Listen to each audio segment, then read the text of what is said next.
buang air kecil, apakah harus jongkok? Ya, harus jongkok. Satu-satunya hadis tentang tegak.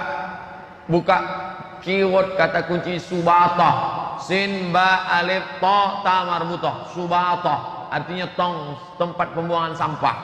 Ada satu hadis menyebut tentang subatah. Suatu ketika Nabi dalam keadaan jalan jauh, tak ada tempat, maka di tempat buang sampah satu-satunya sekali seumur hidup.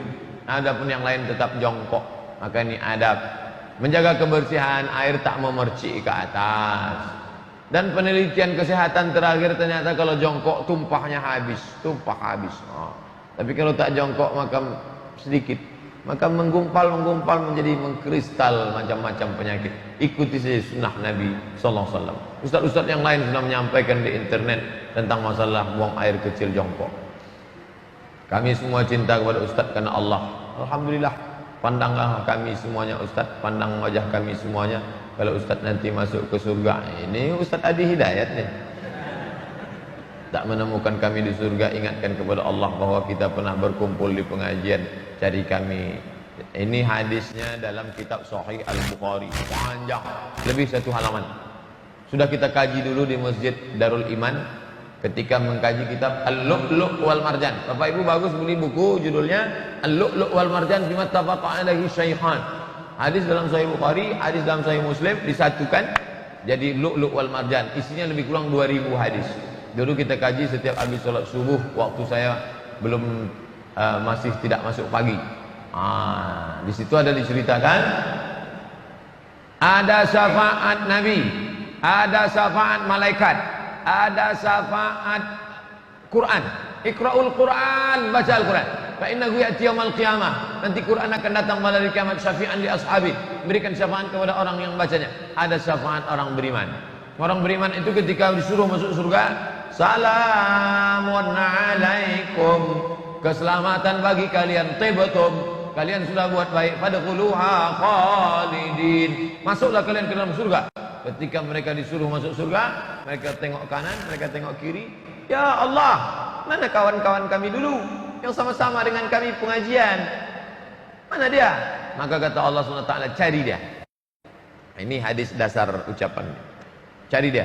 Maka kata Nabi SAW, man kana fi qalbihi, pertama cari yang imannya sebesar dinar. Duit dinar emas 4,25 gram.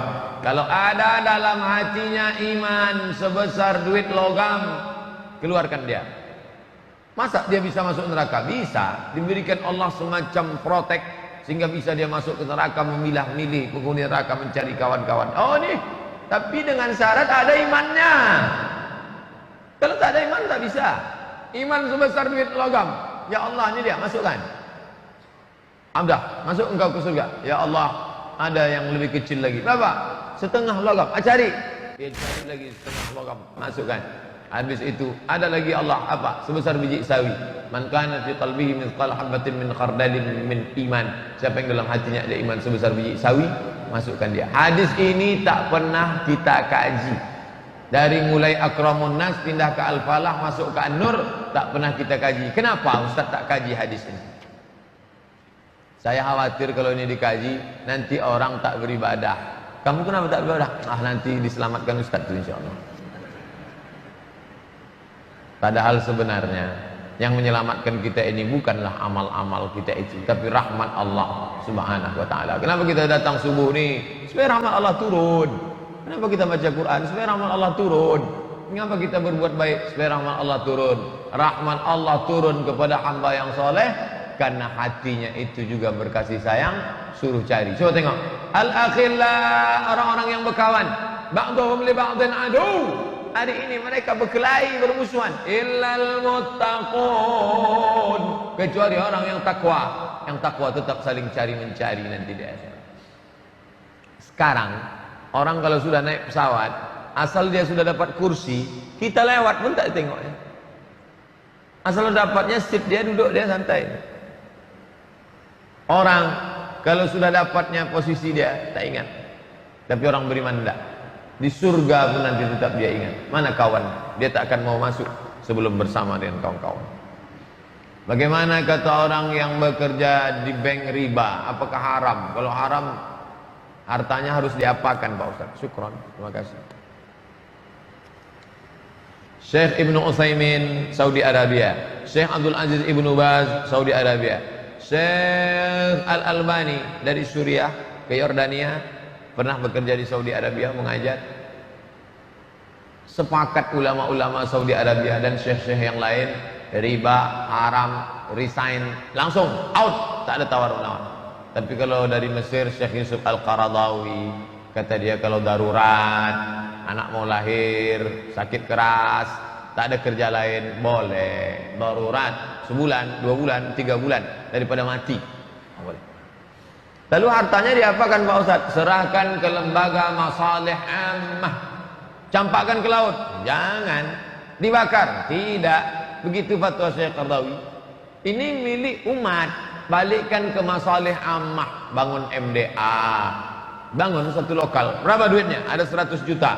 Saya tanya ke Pak Mahmud, kalau anggaran satu lokal berapa Pak? Hitung, beliau insinyur, hitung 90 juta Pak Ustaz satu lokal. Kasih kan? Ini ada 180, buat 2 lokal. 2 lokal MDA. Cari keliling Pekanbaru, daerah Rumbai, daerah Tenayan, daerah Kulim, daerah Panang, buat kan? Niatnya sedekah? Bukan. Niatnya bukan niat sedekah, mengembalikan uang umat kepada umat. Bolehkah sholat dengan cara beda mazhab? Misalnya Fatihah pakai Hambali, tasyahud pakai Syafi'i. Saya sampai sekarang tak bisa begini. Tak pernah saya coba-coba multi mazhab. Nah, ini hebat nih, bisa 4 mazhab. Contoh, wuduknya Maliki. Wuduk Maliki. Satu air kepala dengan telinga. Wuduk Maliki. Dah. Habis itu dia salat. Allahu Akbar. Bismillahirrahmanirrahim. Itu Syafi'i itu. Karena Maliki tak pakai bismillah. Apa hukumnya orang berwuduk Maliki, salatnya Syafi'i? Sah. Sah, tak masalah. Apa kode etik campur mazhab ni? Pertama, faham mazhab. Ngerti dia 4 mazhab itu. Supaya tak bercampur aduk. Yang kedua, beda qadiyah, beda masalah. Masalah wudhu udah selesai. Masalah salat, masalah baru. Beda qadiyah. Yang ketiga, ini yang paling penting, tidak saling membatalkan. Kalau saling membatalkan dia tak bisa. Menurut mazhab ini wudhunya sudah batal, tapi dia bertahan tak batal. Cara wudhunya Syafi'i. Menurut Maliki dia bersentuhan itu tak batal, tapi menurut Syafi'i sudah batal. Nah, itu bermasalah itu. Makanya kalau tak paham mazhab, satu mazhab saja. Saya mengajar, saya sebutkan pendapat.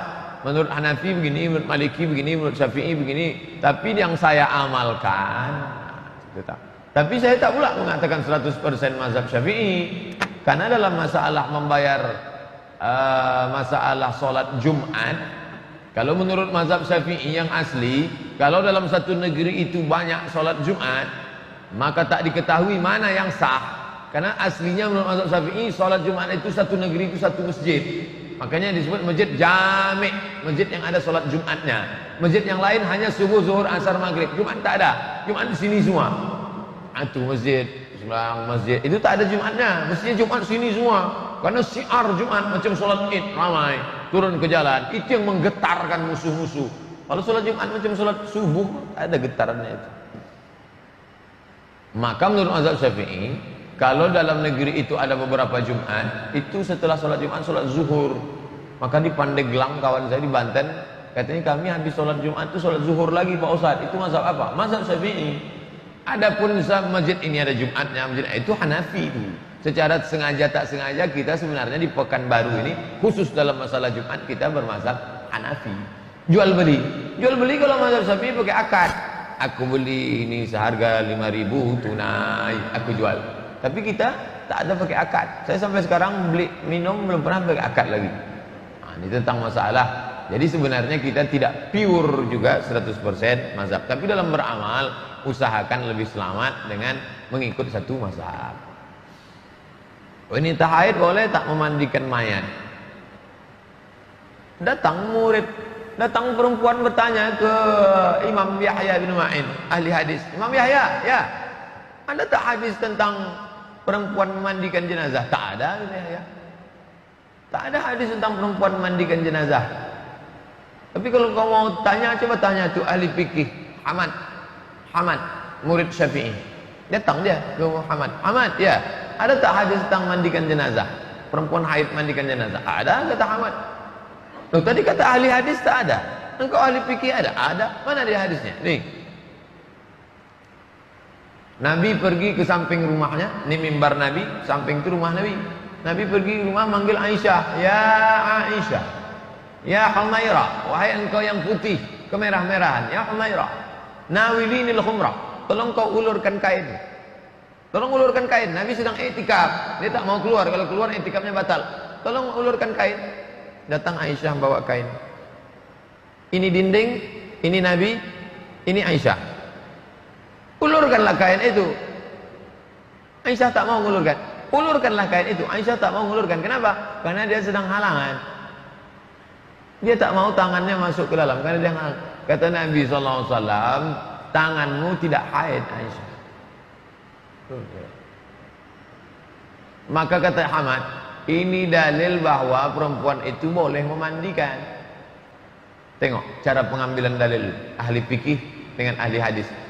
Imam Yahya mengatakan tak ada hadisnya. Memang tak ada hadisnya, tapi ahli fikih paham. Dia tidak mengambil teksnya, tapi dia mengambil mafhum, pemahaman terhadap teks. Tak nyambung saya Pak Ustaz. Minum. Oh, kalau tak minum susah nyambung.